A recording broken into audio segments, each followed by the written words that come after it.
What's up guys, this is Patrick Seconder for PokerHack.com. Today I'm going to bring you a live review of a session I played against Snowy earlier under the Challenges tab. We're going to go through 100 hands and then look at the analysis Snowy provides afterwards.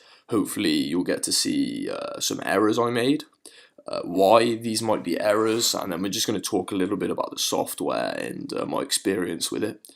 Hopefully you'll learn something through the thought process I use during the hands I play, and you'll find it interesting. So let's get into the action. So as you can see here, I've got the Snowy app up on my computer. I'm just going to go into the Challenges tab. I play 6 max hold'em as a specialty cash games, so we're going to play versus 5 opponents. With an auto rebuy of 100%, just so we're always playing full stacked. Let's see what happens. Yeah, so I'll try and only commentate on things that are going to be interesting to you. So for example here, folding 10-9 off in the big blind given a 3-bet is just going to be a standard play, so I'll try not to make it too boring and just commentate on everything. There are definitely some very interesting hands that come up later in this session, so if it does get a little bit boring at the start, don't worry too much. Here we go, pocket 9s under the guns, a strong holding, and unfortunately we only get folds. So the one thing you can note, I guess, about the software so far is that it's actually really quick and responsive, and quite clear too, so that's definitely a positive. It allows you to get more hands in shorter space of time. Ooh, the Cowboys. Let's see if we get any action here. Okay. So we flop a flush draw with our pair. That's pretty good. Gonna bet for value and unfortunately only get fold. Our kings, with a club especially, are almost always going to be the best hand in that situation. Hence, we're going to bet for value there. We're almost never beaten by the big blind unless he's flopped a flush, and even then we very often have outs to a better hand on turns and rivers.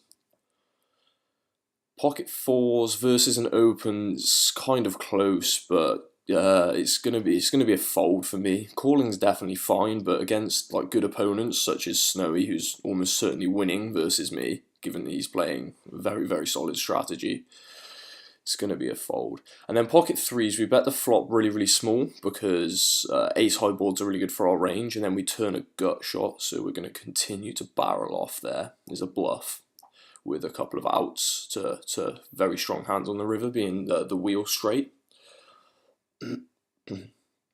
Getting 10-8 off, so fold in the small blind. And we've got our friend pocket 4s again, raise the button.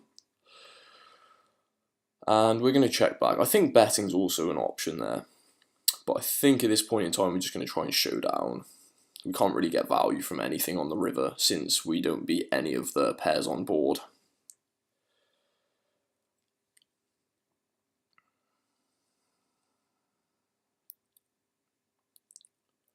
And again here, this is quite a good board for us because the big blind is just going to have not very many hands that connect with that texture. So we're going to bet very small on the flop, and then versus a raise it's quite an easy fold with literally nothing but king high. Queen 7, we're going to check again. We don't have anything. The big blind can have a lot of queens. He's going to have a lot of suited cards, so he's going to continue with all his flush draws, and so yeah, I'm just giving up there. Again, ace 8 off is slightly too weak to continue versus a raise in mid position. And we get a walk in the big blind. That's always nice when we've got weak holdings. It's not so great when you've got aces though.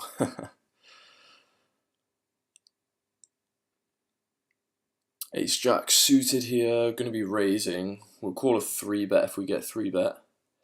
And then again, we're gonna bet the flop for value, of course, and unfortunately we do get a fold.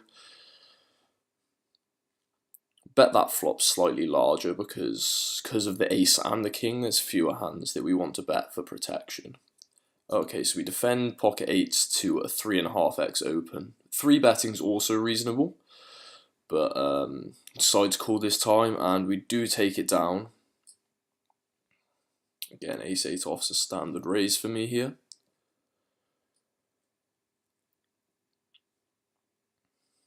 Ace-6 suited will be a raise, but not a call or a 3-bet once it's already been opened, unfortunately. There will be some interesting spots that come up soon, I promise.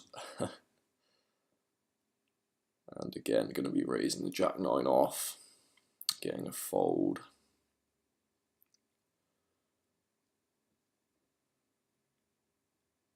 So here again, it's a very disconnect board. I think we get to bet the flop a lot with our range, and then just going to give up the turn because we have a hand that blocks a lot of hands he's going to fold on the turn, Jack high, Queen high, etc., and just no equity except for the pairs we might make.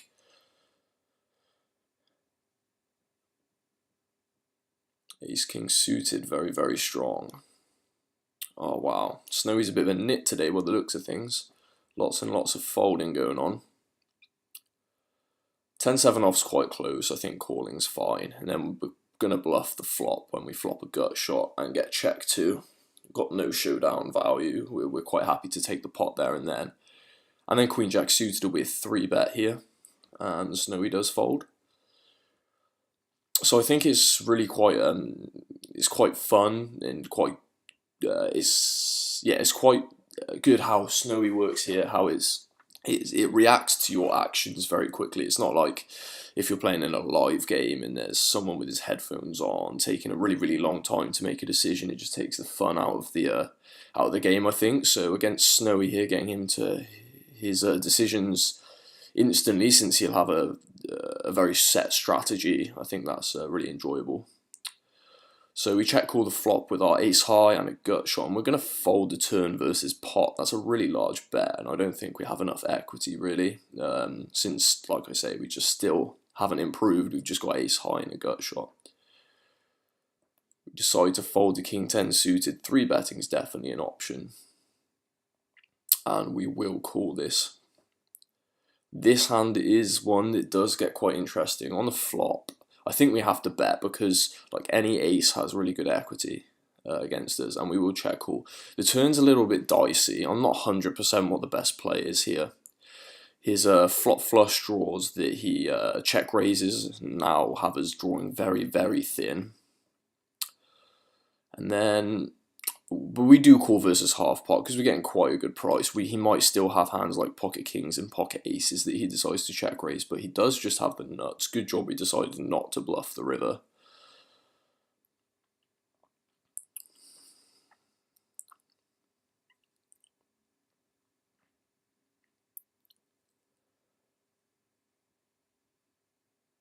Again, just some more standard folds. Unfortunately, that was our biggest pot by far that we lost there.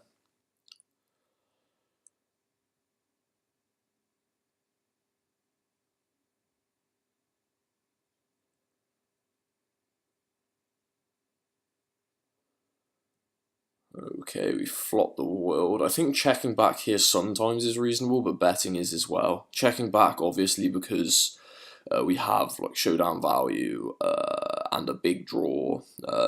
Although building a larger pot because of how strong our equity is also a very reasonable strategy. We're going to call a 3-bet here with the ace-5 of hearts. And versus a very small flop size, we're going to check. And then on the river, I'm just not sure there's too much value that can be had. And so we're going to check, maybe induce a bluff, but as we can see, we were just chopping, so we would have achieved not a lot by betting the river, which was essentially what I thought. I think I'll probably value bet ace-10 in stronger there, as a default, I think. And then here we defend the big blind, and I think bluffing the turn just has to be the play. I'm just trying to decide on a size. Going slightly large is going to be good, because I think that the button's going to bet the flop with a lot of his 6x, and we're going to defend the big blind. We're going to have a lot of straights and 6x ourselves there, and flush draws, etc. So when we bet, we're quite polarized in as much as we don't have that many overpairs to the board that we're going to bet for value, and so our value range is often just 6x, and then draws, and maybe sometimes some 4x that's betting for protection. But yeah. That's the reason I chose that sizing. Protection is very important versus overcards on those low boards, when the pre-flop raiser checks back, at least. Just because you don't want to not bet with your like ace-4, for example, and then give his king-queen off a free card on the river to just hit his 6 outs, which will always fold to a bet on the turn, which is the reason the protection there is important. So we're nearing the end of our 100 hands. Soon we will use the import function. We will look at the analysis Snowie provides, and then we'll obviously at the same time talk about the software and its usability and other factors. So we bet the flop with our backdoor flush draw, backdoor straight draw here, and then we're going to give up the turn just with our nothing, essentially. No need to call a big bet. Again, more standard folds. Ace-6 suited. I think I should raise that, to be honest. Playing a little bit too tight there, but it's not a big mistake. It doesn't make much money, I don't think, but it might make a little bit. So here, this turns interesting. We have ace high in a gut shot, so we can check call a bet, I believe. I'm not 100% what I did. I did check call, okay, and then on the river, I think it's an easy check fold. We should have some 7x, some 6x ourselves there to defend with and raise, etc. Okay, so now we're going to go to the import tab. And in a little while, we should see the hands we just played appear. There might be a little bit delay. There we go, there they are. Right, so they're just loading. It shouldn't take too long. Okay, so now that they've loaded, we are going to, well, first things first, we can see that Snowie has rated our play as extraterrestrial. Obviously, that's really, really good. Got to note that this is only over 100 hands. Anyhow, so the first thing is that this bar here is basically corresponds to your error rate. So the further to the left you are, the lower your error rate, which is the better. And so now we are actually, it says that we've made 0 blunders, which is obviously really good. Blunders are essentially large errors, according to Snowie. That's how Snowie classifies them. So anyway, we're going to investigate what errors we made. Hopefully, we will see some interesting spots from the hands that we played earlier, and then I can talk a little bit about how my thought process differs to Snowie's analysis and why I might have been incorrect, etc., etc. Okay, so the first error we have is here. So we open pocket threes under the gun, as we can see, and Snowie has this neat little replay function during the errors, so you can see everything that happened in the hand, every step of the way. So Snowie believes that opening pocket threes under the gun for 0.4 sizing, 0.4 pot sizing, which is what we used, is a fold. So the first thing to note is it says that it's a suboptimal bet size. The correct bet size Snowie would use is half pot. It still believes even for half pot that it is a fold. And we can see the corresponding EVs for each bet sizing that we could have used here. These are in big blinds, so minus 0.04 is minus 0.04 big blinds is the size of the mistake. So we're talking, in this case, we're talking in terms of hundredths of big blinds. Okay, so it believes that raising is minus 0.15 big blinds. I believe so.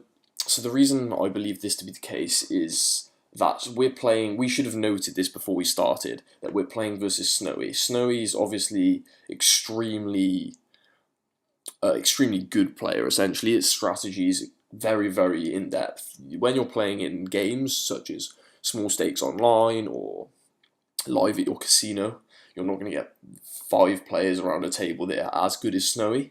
And so when we're playing versus 5 Snowies, we should probably have adjusted and folded this under the gun. But I believe that in the lineups that me and you viewers are going to be playing, that pocket threes will be profitable raise. Anyway, enough about the actual strategy. So this is the software. The software is really quite cool. It gives you 4 different bet sizes. It tells you which is the most optimal, and it shows you the corresponding EVs for each play.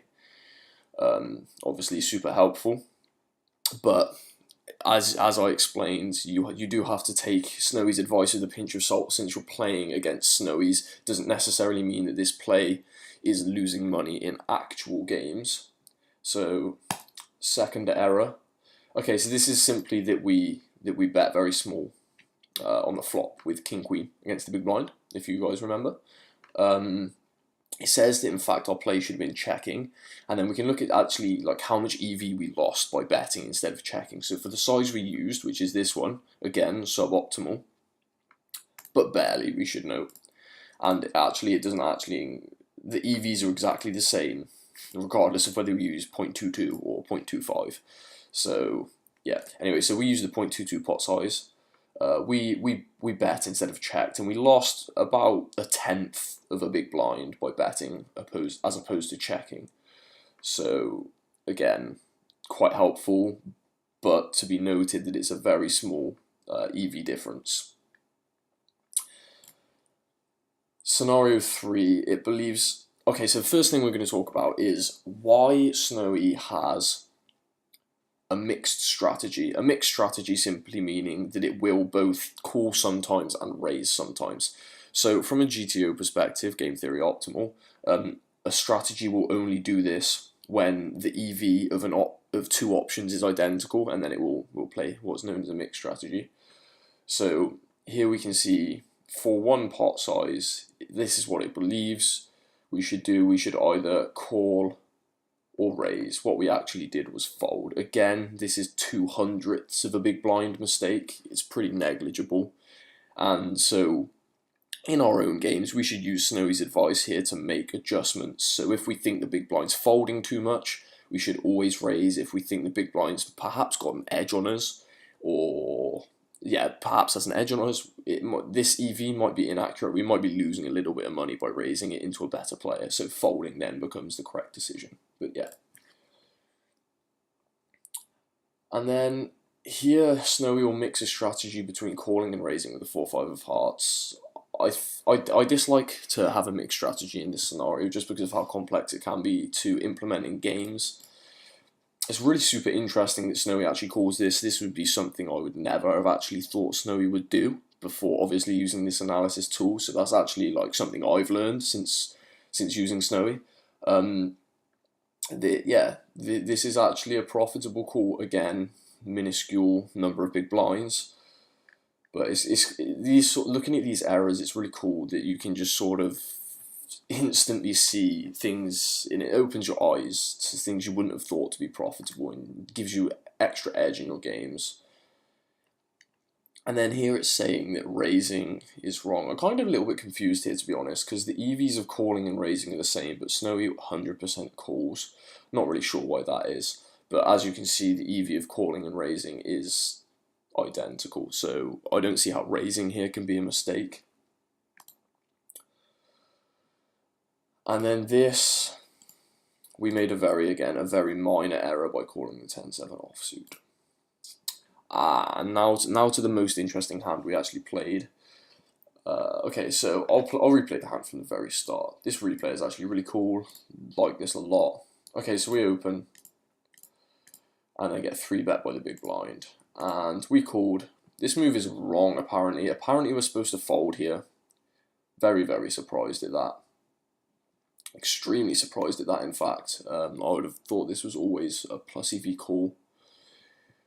Anyway, we do call, and then we bet, which is correct move again. Snowie uses a mixed strategy here, and actually uses a much smaller sizing as its optimal size. Not entirely sure why that might be. I'm not sure why that is. I guess it's probably got something to do with the changeability of the board. And how possibly we have fewer combinations of ace-king than our opponent. That's my guess. But that's the good thing about Snowie here. When you can see about suboptimal bet sizes, it enables you to actually think why your bet sizes might be suboptimal. But yeah, we decide to bet, which is clearly fine as Snowie indicates, and we get raised. And then here again, calling is correct, which is obviously good. And then okay, so So Snowy then barrels the turn. Like I said in game, this turn's a little bit dicey. I'm not 100% sure. I wasn't 100% sure in game what the best play was. Apparently the best play is to fold. I presume that's because versus flushes like he has here, we have, well, I mean, we have 4 outs, right? So we've got about 10% to win the hand. So basically, I imagine that when we have a club, we are supposed to continue. So if we have like Queen of Clubs, Jack here, we should be always continuing because we just have more equity versus his range and whatnot. Again, these evaluation tools are super, super cool. And we do call, and then checking back is correct as well. So that's good. Error number 9 is that we didn't call this pre-flop. Again, very minor error. And then here, the mistake is that we didn't bet the flop. Again, another extremely minor error. I did say in game that I would sometimes bet, sometimes check, but apparently betting is always correct. I can understand why that's the case. And then betting the turn again is fine, and then again checking the river is also correct. Right, and then the last one is that we didn't raise. Again, if you remember, I said in game that I'm probably being a little bit too nitty by not raising that.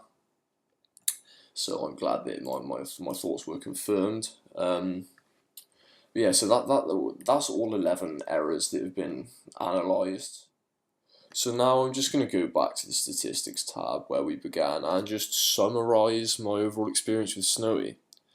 So on the whole, I feel it's been overall very, very positive.